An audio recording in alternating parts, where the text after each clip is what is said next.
Welcome to another episode of The Brand Called You, a podcast and podcast show that brings you leadership lessons, knowledge, experience, and wisdom from thousands of successful individuals from around the world.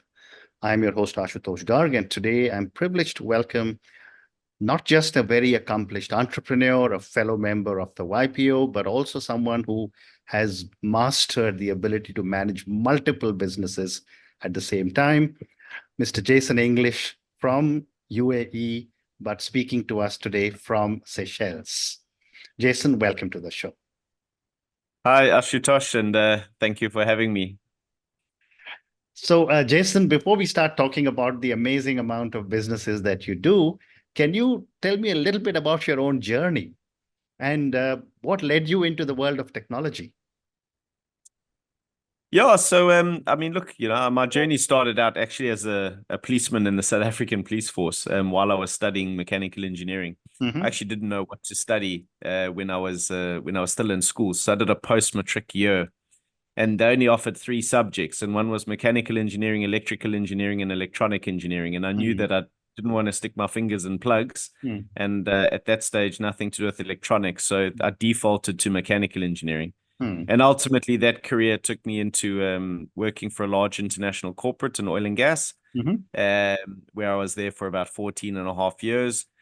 And yeah, I just decided that, I'd always had an entrepreneurial spirit in some stage of my life, selling avocados on the side of the street and always trying to make extra bucks by finding things that I could sell. And then I decided to leave my corporate safe job and pursue the risky entrepreneurship journey. And the rest is kind of history. This is history, absolutely.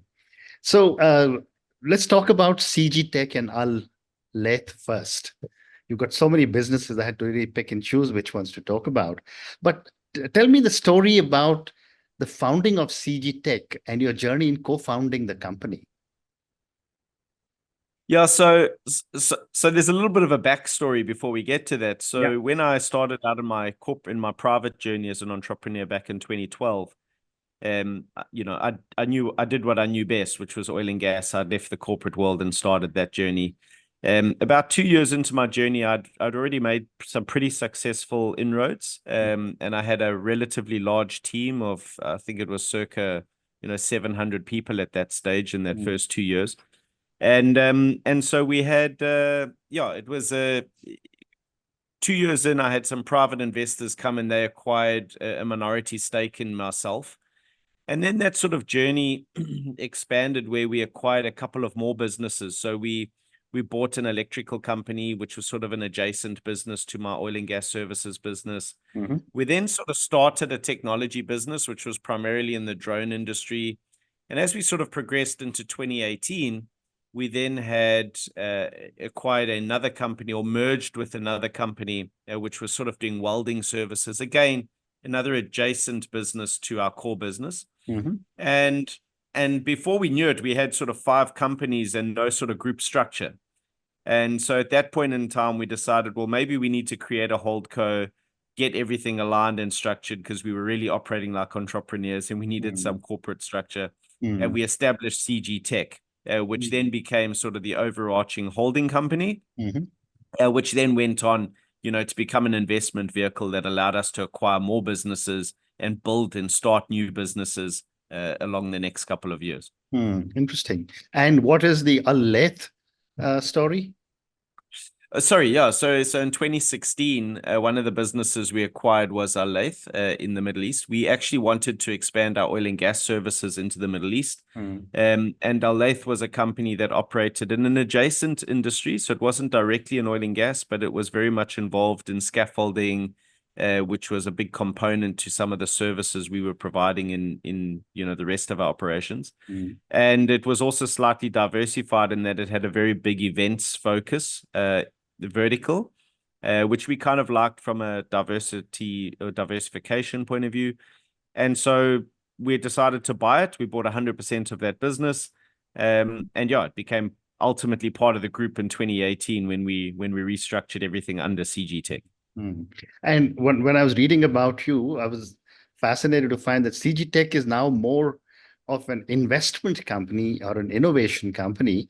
So my question is, how does CG Tech's approach to innovation differentiate it from other strategic management companies? So I think firstly, our model is very different in the sense that most, if you think about investment businesses, a typical private equity, they're very much investors that sit on the boards and, shout orders around, I guess, because they've got a return that they need to deliver. With us, we're owner managers, right? So every team member that sits on what we call our G10, which is our 10, it's not quite 10, but it's the ownership committee. The owners are all managers of the businesses as well. So, for example, I'm the group CEO, but I also actually am the CEO of AI Laith by default of me just being in Dubai. My chairman, who's the chairman of CG Tech, is by default the CEO of one of our United Kingdom businesses. And so we have a very different approach. We share the pains and the gains, and we operate the pains and the gains. And then I think having our Virtualab, which is our technology arm, which again we established, which was based off our tech business that we started in 2016 before we got to the what's the right wording? Before we got to the formation of CG Tech, we then had the drone business, which morphed into a proper software technology company, and that's really become an advantage to us because it acts as our little R&D in-house business, and really it drives the innovation across the group. So we have these multiple verticals, which is really unique for us, very traditional verticals, oil and gas, nuclear power, energy, events, entertainment, hospitality, etc. But then, and construction, but then we have this technology arm that's really trying to disrupt each one of those verticals on our behalf. And that's at a CG Tech level.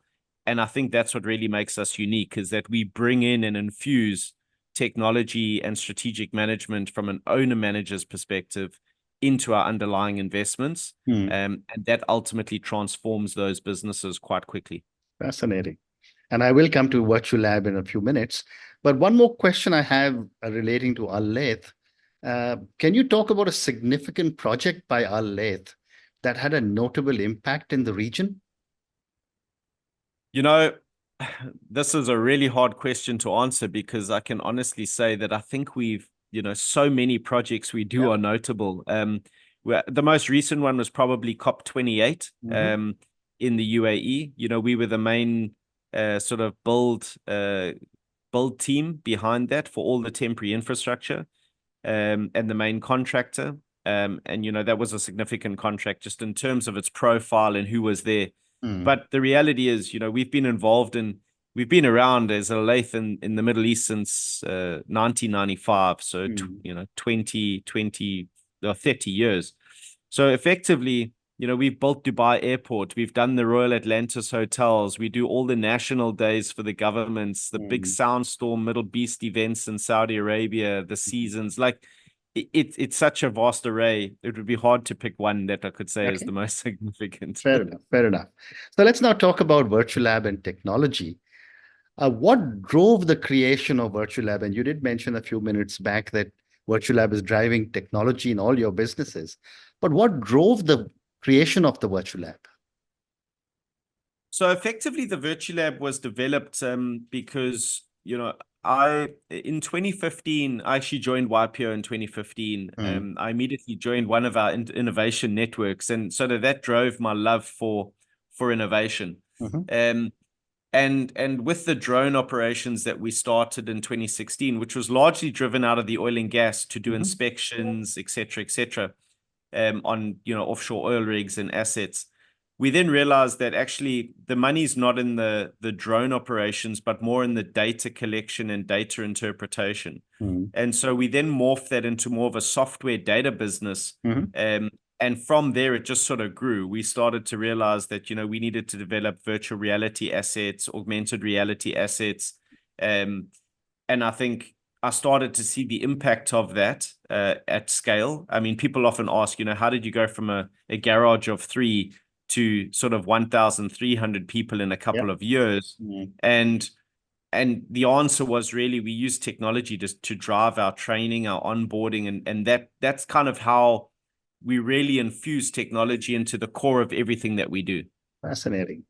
And you spoke of VR and AR. What are some of the biggest challenges in implementing VR and AR in the industrial sectors? Yeah, so I think generally speaking, in terms of VR and AR, holistically, it's not even necessarily related to just the industrial sectors, but I think the adoption of virtual reality will really come down to the challenge comes down to accessibility of the hardware, first of all. So giving people headsets, etc. Still these headsets are clunky. They're getting much better, and I think what you're going to see is it's going to change, and you're going to get major adoption when you get the cool tech. So you start looking at the Ray-Ban Meta glasses, for example, although they're not VR. That style of glass everyone's going to want to wear because they look cool. So once that happens, you'll see a lot of adoption. I think the challenges that we sort of see at the moment is really the belief and the development of AR, and people not really understanding how much value it can bring because they think about it as a computer game most of the times. And I think the second thing is that there's always this philosophy of, we've always done things a certain way. Why change it? The classic mistake that's made in many businesses. So I think those are the challenges. But as I say, I do think that there will be a change once the hardware changes. I think then people will find it more cool. And actually, for us as a business, like we have huge value from VR and AR. And it's actually, we think it's great that there's a lack of adoption because actually it's helping us outstrip our competition at a much rapid rate because, they don't see it at the moment. Well said. One more question relating to technology, then I've got some general questions for you. How has drone technology transformed the services offered by the Virtualab and some of your other companies? So, look, I think in the early days, the drone technology was a big game changer. It was probably more because it was a cool thing, rather than initially offering real value. But we've seen some big changes when it comes to moving out from, let's call it, the external inspections. If you think about an oil rig, flying a drone around an oil rig is a lot safer, a lot healthier than people climbing on ropes and putting themselves in harm's way. You can also get up close and personal and do a lot of things. Where we're also finding a lot of drone adoption is on internal vessels now, where you don't necessarily have, you need to build a lot of accessibility. It costs a lot of money. Again, it puts people in danger. So I think where we've seen the transformation of the services is really when it comes down to reducing safety risk for personnel is probably one of them. But I think more importantly is the data that's collected from the drones. I think that's really what's now starting to transform the Virtulab. So we use the drones to collect data, but actually the interpretation of the data, the writing of the reports, the understanding of where the issues are, I think that's really where the real game changer comes in. And from that data and those visuals, you can now build virtual reality models, augmented reality models, your point cloud systems, which then allow you to do multiple types of visualized databases. And so I think that's really where the exciting thing is happening in the, let's call it, we need the drones to start it off, but ultimately it's what you do with all the information that's really driving the value. Great response. Thank you. So next few questions are for you now, Jason, personally. You moved from South Africa, had built several new businesses. I'm sure you've got some great partners. My question is, what leadership qualities do you believe are essential for running successful and diverse companies? So, honestly, I think that running businesses is not a difficult thing. You have your challenges and your headwinds, of course. But I think, if you go back to 101 basics, like people always say, what is the vision of the company? And, I do this exercise with so many people. I think I've interviewed maybe over 1,000 CEOs. And I don't think I've ever had one that has been able to give me the answer. But I say to them, what is the vision of your company that's written on your board in the office, and on your walls or your website? And none of them can repeat it. And I sort of start with saying, the reality is you need a North Star. So as a leader, all you need to do is to run a successful company is set that North Star and be clear on what that North Star is. Then understand what the values are, right? What are the values and the rules by which your teams are allowed to play? Because if you've got the direction, you've set the rules, ultimately you've built you've established the culture Right. of what you want the business to be. Mm. And then just create work with your ecosystem, create the KPIs for your teams to say, these are your 5 KPIs that are going to help you achieve the vision, and let them then filter those KPIs down. And I think we all know in business, we all get told, set the direction, set the KPIs. Yet if we go to most companies, they don't have KPIs, they don't have a vision, or they don't have a vision that everybody knows. And the best example I ever give of this is the NASA example with the cleaner.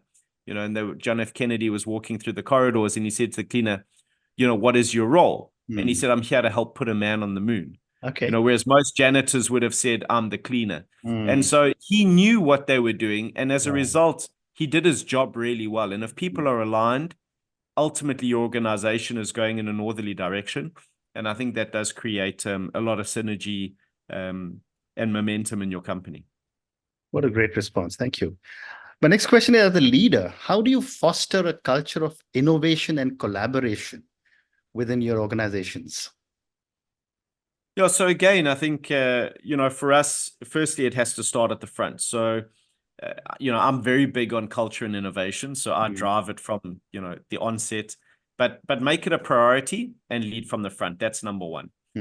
We as an organization have weekly tech talks. So we invite all of our members. It's a free open call every week for 30 minutes. What we're playing with from a software, technology, AI point of view. We've appointed a head of digital and AI for the group. Each of the underlying businesses then has their own sort of head of AI or technology that reports into that person. And they then help and manage, let's call it the place to go when you get stuck on this stuff. We have a very big MAFO philosophy, mess around and find out. We encourage it. We try and encourage 30 minutes a day for all of our teams to MAFO. We then also have innovation as a topic on our meeting agendas. I think very often people don't have that as a topic. And as a result of not having it as a topic, you kind of forget about it sometimes. I use what I call the symbols and sermons and rituals. So what are the symbols and sermons that you drive innovation with? In our case, it's, we build that culture on walls, on quotes on walls, on objects in the offices, on the way that we set up our digital screens all over the building. So we're trying to create, those symbols and sermons. And then what we have is every year we have a G30, which is kind of like our annual strategic conference for all of our 30 executives around the world. And at that conference, I lead an entire half-day session on innovation, because I think if we drive it there to the execs, then they sort of filter it down and they believe and understand it. If I could just take one step back and say, why do people not necessarily drive and change innovation? My view is it's because they don't understand. People don't do things either because they don't want to or because they don't understand the value. In most cases, it's because they don't understand the value or what to do. So if you can make them understand the way that the world's going and understand the implications, then often they want to get involved. And so we try and put up a lot of those things that drive that understanding. Well said. I have time for 2 more questions. How do you approach risk management across your diverse portfolio of companies? Again, frequent communication with amongst our owner management team. We have weekly interactions. I think we're sharing what's going on, where the challenges are, where we see possible challenges and sort of how we manage that. I think having a group is really useful because, when one's doing well, maybe one's in a struggle, there's always a buffer somewhere. So that does sort of help. We have strict lines and limits of authority. So generally, to manage risk from a business point of view is to say, each business, in order to sign off a contract with 10% more than the previous year's revenue, then requires a board approval. And that's just, again, a governance thing that we try and do to manage, a big catastrophe on a project. We have legal and risk managers appointed within each company at an operating level. And then we also have, this detailed review.